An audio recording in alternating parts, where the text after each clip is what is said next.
Baik, kita mulai.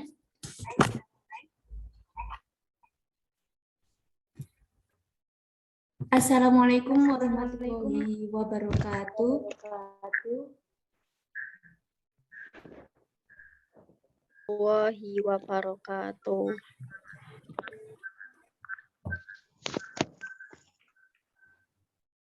Selamat sore siswa. Bisa terdengar?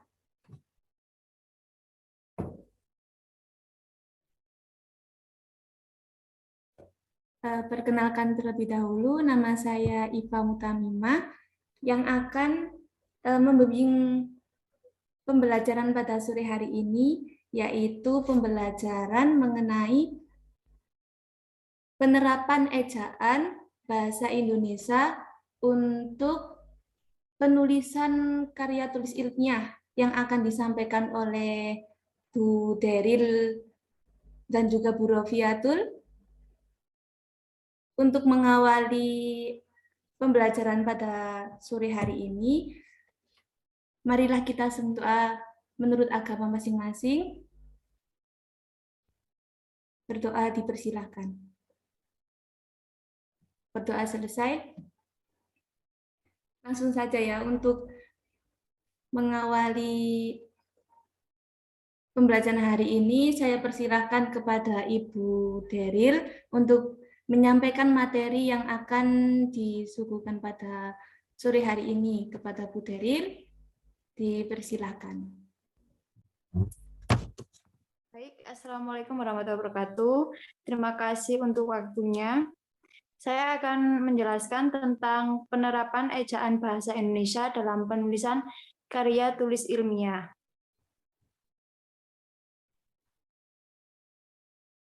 Lanjut.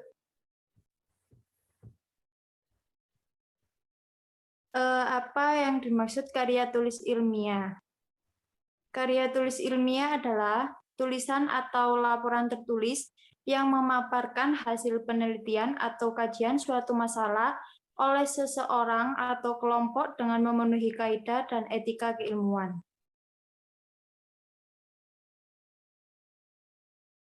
Penulisan karya tulis ilmiah harus menggunakan kata yang tidak ambigu atau memiliki makna ganda, maka diperlukan penggunaan gaya bahasa yang lugas, eksplisit, menggunakan variasi istilah ilmiah yang sesuai dengan aturan pedoman umum ejaan bahasa Indonesia. Dan ini ada jenis-jenis karya tulis ilmiah, ada artikel, makalah, skripsi, dan lain-lain.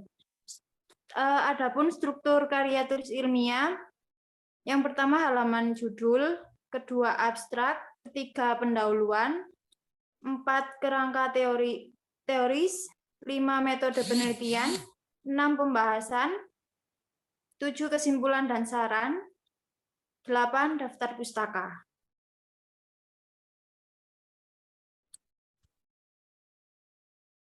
Masalah yang sering dijumpai dalam penulisan karya tulis ilmiah yaitu kesalahan dalam penggunaan ejaan yang selalu dianggap sepele. Ini terdapat pokok-pokok pemakaian ejaan dalam bahasa Indonesia. Ada 5. Yang pertama, pemakaian huruf. Kedua, pemakaian huruf kapital dan miring. Ketiga, penulisan kata. Keempat, penulisan unsur serapan. Dan kelima, pemakaian tanda baca. Yang pertama, pemakaian huruf. Sering mengalami kesulitan dalam pemenggalan kata pada pergantian baris. Contohnya, dalam gabungan vokal disebut diftong, a, ai, au, oi. Misalnya contoh pantai, pan, tai, dan harimau, harimau. Yang kedua, pemenggalan gabungan konsonan yang melambangkan kesatuan satu fonem. KH, eng, nya, sy tidak dipisahkan. Contohnya makhluk. Makhluk, dan ada renyah, renyah, dan ada masyarakat, masyarakat. Kedua, pemakaian huruf kapital dan huruf miring, yaitu untuk kata yang diberi awalan huruf kapital dan huruf miring selalu dianggap penting. Huruf miring dalam cetakan dipakai untuk menuliskan nama buku, majalah, dan surat kabar, nama ilmiah atau ungkapan asing yang dikutip dalam tulisan.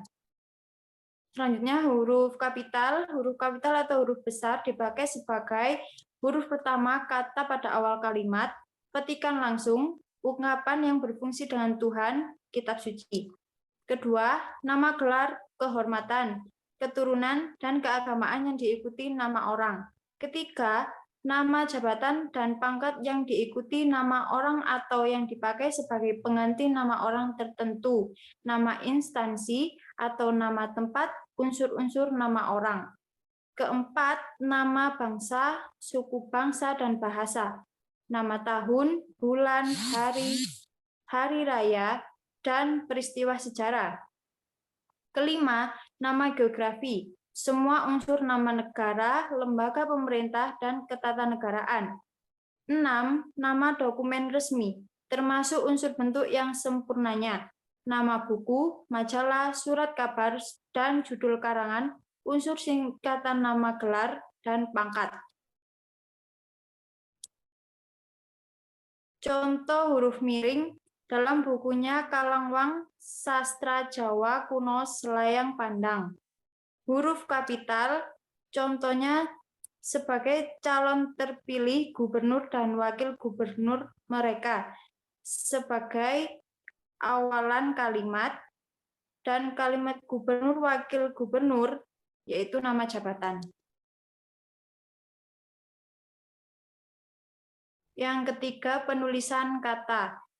Penulisan bentuk ulang, gabungan kata, kata depan, kata si dan sang, partikel, singkatan dan akronim, serta angka dan bilangan. Yang selanjutnya bentuk ulang, berfungsi untuk menyatakan keanekaragaman, keserupaan, dan menyatakan jamak. Contoh, daun-daunan, bunga-bungaan, rumah-rumahan, anak-anak, dan buku-buku. Kedua, bentuk-bentuk ulang itu menggunakan tanda hubung, bukan dengan angka. Contoh, hati-hati, menjadi hati, ada angka 2-nya. Ketiga, bentuk ulang yang dijamakkan dengan pemakaian kata jamak, seperti para, semua, beberapa, dalam bentuk ulang. Contohnya, para guru-guru menjadi para guru, semua murid-murid menjadi semua murid, beberapa rumah-rumah menjadi beberapa rumah. Baik, materi selanjutnya akan dilanjutkan oleh Bu Rofiatul Azizah. Kepada Bu Rofiatul Azizah, dipersilakan.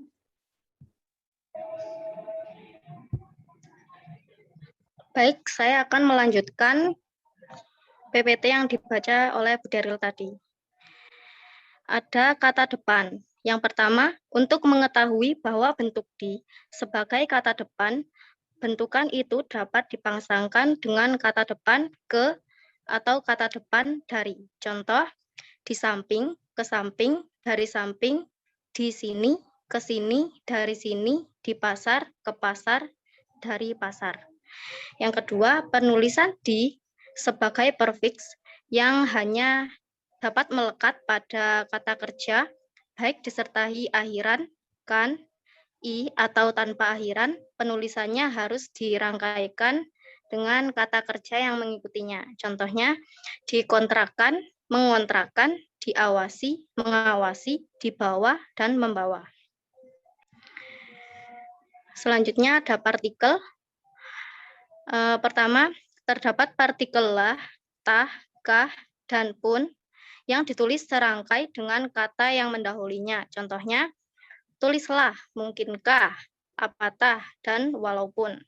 Yang kedua, partikel pun yang dianggap padu dengan kata yang mendahulinya. Contohnya, apapun, biarpun, ataupun, andaipun, bagaimanapun, kalaupun, maupun, meskipun, sungguh pun, walaupun, dan sekalipun.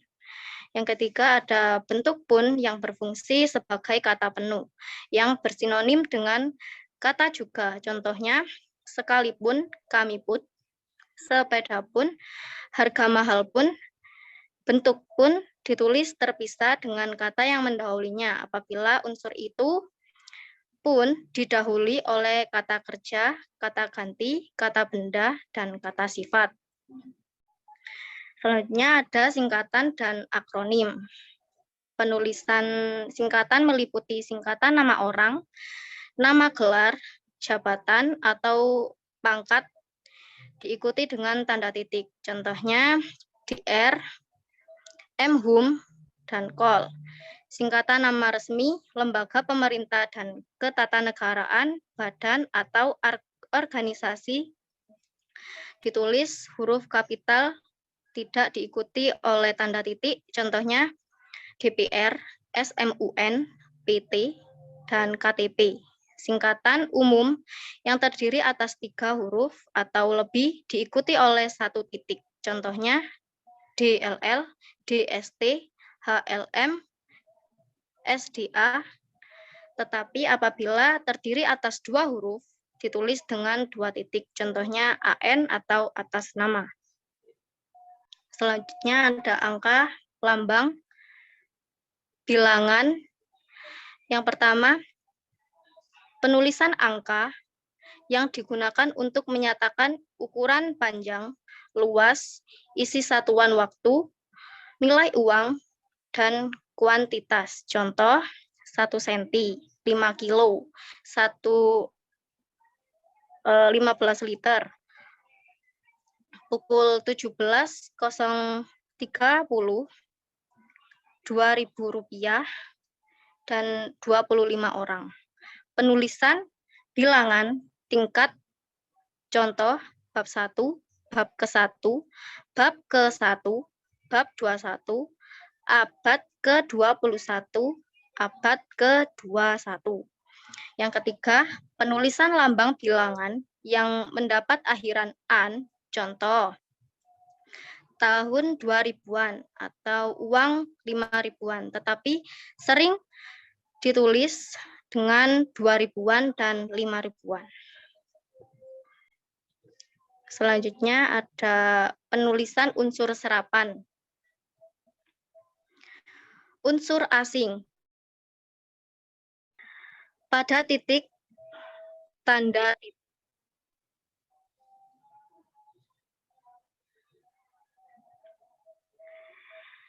titik dipakai untuk memisahkan angka, jam, menit, dan detik yang menunjukkan jangka waktu. Contohnya 1.30.50.10 jam atau 1 jam, 30 menit, 10 detik.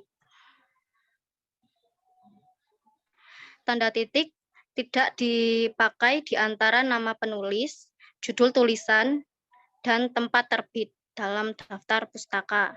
Tanda titik dipakai untuk memisahkan bilangan ribuan atau kelipatan. Yang kedua ada tanda koma. Tanda koma dipakai di antara unsur-unsur dalam satu rincian atau pembilangan. Contohnya, ibu membeli sayur, daging, dan tahu. Tanda titik dipakai untuk memisahkan kalimat setara yang satu dari kalimat setara berikutnya dan didahului oleh kata tetapi, melainkan, sedangkan. Contoh, sistem pendidikan nasional membuat pelajar dalam bidang teori, tetapi kurang dalam bidang praktik.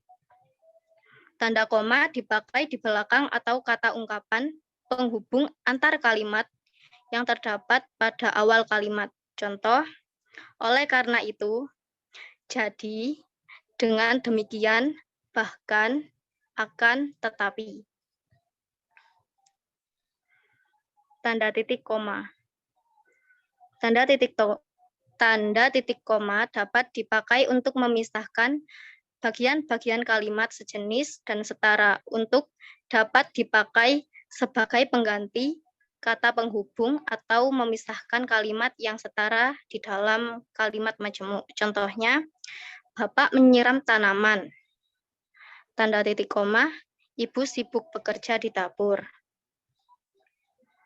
Dan yang keempat ada tanda titik 2. Tanda titik 2 dipakai pada akhir suatu pernyataan lengkap jika diikuti rangkaian atau pemerian. Dipakai sesudah kata atau diungkapkan yang memerlukan pemerian, dapat dipakai dalam teks drama sesudah kata dan menunjukkan pelaku dalam percakapan. Contohnya, Ibu membeli perabotan rumah tangga. Titik 2, mesin cuci, kulkas, dan kompor gas. Yang kelima ada tanda pisah. Tanda pisah membatasi penyisipan atau kalimat yang memberi penjelasan di luar bangun kalimat, yang menegaskan adanya keterangan, aposisi, atau keterangan yang lain sehingga kalimat menjadi jelas. Contohnya, kemerdekaan bangsa ini. Tanda pisah, saya yakin akan tercapai. Tanda pisah diperjuangkan oleh bangsa itu sendiri. Yang keenam ada tanda petik ganda. Tanda petik ganda dipakai untuk mengapit petikan langsung yang berasal dari pembicaraan dan naskah atau bahan tertulis lain. Dipakai untuk mengapit judul, syair, karangan, atau bab buku yang dipakai untuk kalimat yang dipakai untuk mengapit istilah ilmiah yang kurang dikenal atau kata yang mempunyai arti khusus. Contoh, tanda petik saya belum siap, kata Nela. Tanda petik ganda, tunggu sebentar. Yang ketujuh ada tanda petik tunggal. Tanda petik tunggal dipakai untuk mengapit petikan yang tersusun di dalam petikan lain, yang dipakai untuk mengapit makna, penerjemahan, dan penjelasan atau kata ungkapan asing. Contoh, ngaben. Titik petik tunggal, upacara pembakaran mayat di Bali.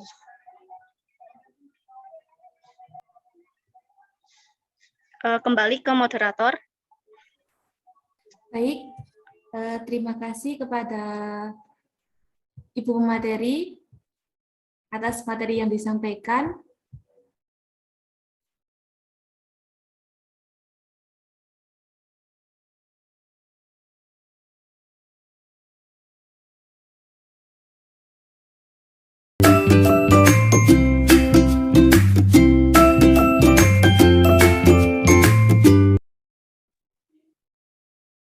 Baik, saya akan menjawab pertanyaan dari Saudara Randy Praditya. Apa yang dimaksud dengan diftong?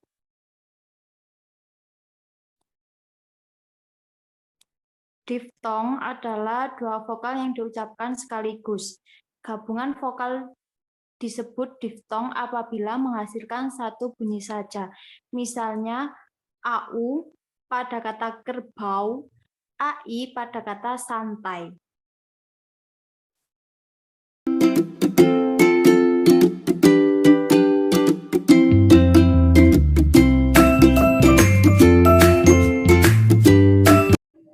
Baik, saya akan menjawab pertanyaan dari Saudari Anindya.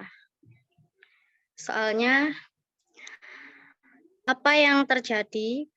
Oh, bukan ya? Maaf. Bagaimana cara kata serapan bahasa asing bisa masuk ke bahasa Indonesia? Jawabannya kita bisa menggunakan adopsi pemakaian bahasa asing atau daerah dengan pengambilan bentuk dan makna secara keseluruhan tanpa adanya pengubahan. Dan penerjemahan yaitu pemakaian bahasa, mengambil konsep dari bahasa asing, kemudian dicari persamaannya dalam bahasa Indonesia. Dan yang terakhir adalah kreasi atau pemakaian bahasa yang mengambil dari konsep dasar yang ada pada sumber kemudian mencari persamaannya dalam bahasa Indonesia. Udah. Mungkin itu jawaban dari saya.